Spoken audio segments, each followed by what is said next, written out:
ಕೋಲಾರದ ಕೊರಗೊಂಡಹಳ್ಳಿ ಗ್ರಾಮದ ಕಾಶಿ ವಿಶ್ವೇಶ್ವರ ದೇವಸ್ಥಾನದಲ್ಲಿ ಮಹಾಶಿವರಾತ್ರಿ ಪೂಜೆ ಹಾಗೂ ಅಭಿಷೇಕದ ಸಮಯದಲ್ಲಿ ಶಿವಲಿಂಗದ ಮೇಲೆ ಸೂರ್ಯರಶ್ಮಿ ಹಾದು ಹೋಗಿ ಪ್ರಕೃತಿಯ ವಿಸ್ಮಯಕ್ಕೆ ಸಾಕ್ಷಿಯಾಯಿತು. ಮಹಾಶಿವರಾತ್ರಿಯ ಪರ್ವಕಾಲವಾದ ಇಂದು ಬೆಳಗ್ಗೆ 6:50 ರಿಂದ 7:30 ನಡುವೆ ಸೂರ್ಯನ ಕಿರಣಗಳು ಕಾಶಿ ವಿಶ್ವೇಶ್ವರನ ಲಿಂಗವನ್ನು ಸ್ಪರ್ಶಿಸಿದೆ. ದೇವಾಲಯಕ್ಕೆ ಆಗಮಿಸಿದ ಸಹಸ್ರಾರು ಭಕ್ತರು ಈ ವಿಸ್ಮಯವನ್ನು ಕಣ್ತುಂಬಿಕೊಂಡರು.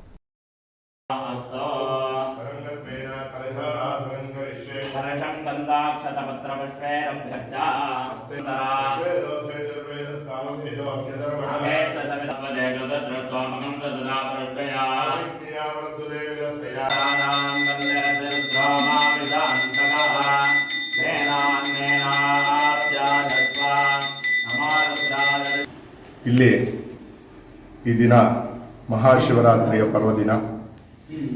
ಈ ದಿನದಲ್ಲಿ ವಿಶೇಷವಾಗಿ ಎಲ್ಲರೂ ಸಹ ಶಿವನ ದೇವಾಲಯಕ್ಕೆ ಹೋಗಿ ಅಲ್ಲಿ ಪಂಚಾಮೃತಾಭಿಷೇಕ, ರುದ್ರಾಭಿಷೇಕ, ಮಹಾಪೂಜೆಯನ್ನು ಮಾಡಿಸಿ ರಾತ್ರಿ ಜಾಗರಣೆಯನ್ನು ಮಾಡಿ ಬೆಳಗ್ಗೆ ಮತ್ತೆ ಪೂಜೆಯ ಪುನಸ್ಕಾರಗಳನ್ನು ಮಾಡ್ತಕ್ಕಂತಹ ರೂಢಿ ಮೊದಲಿನಿಂದ ಇದೆ.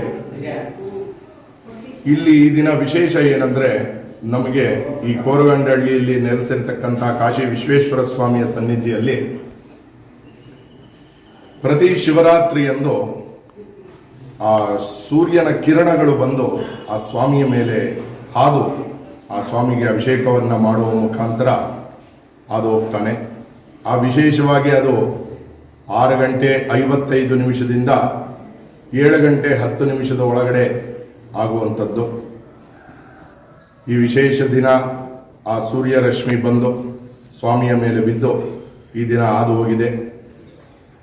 ಎಲ್ಲ ಭಗವದ್ ಭಕ್ತಾದಿಗಳಿಗೂ ಸಹ ಆ ಪರಮೇಶ್ವರನ ಪೂರ್ಣ ಅನುಗ್ರಹ ಸಿಕ್ಕಿ ಎಲ್ಲವೂ ಒಳಿತಾಗಲಿ ಅಂತ ಪ್ರಾರ್ಥನೆಯನ್ನು ಮಾಡ್ತಾ ಸರ್ವೇ ಜನ ಸುಖಿನೋ ಭವಂತು ಅಂತ ಹೇಳ್ತಾ ಈ ಮಹಾಶಿವರಾತ್ರಿಯ ಪರ್ವದಿನ ವಿಶಾಲಾಕ್ಷಿ ಸಮೇತ ಕಾಶಿ ವಿಶ್ವೇಶ್ವರನ ಅನುಗ್ರಹ ಎಲ್ಲರಿಗೂ ಸಿಗಲಿ ಅಂತ ಪ್ರಾರ್ಥನೆಯನ್ನು ಮಾಡ್ತಾರೆ.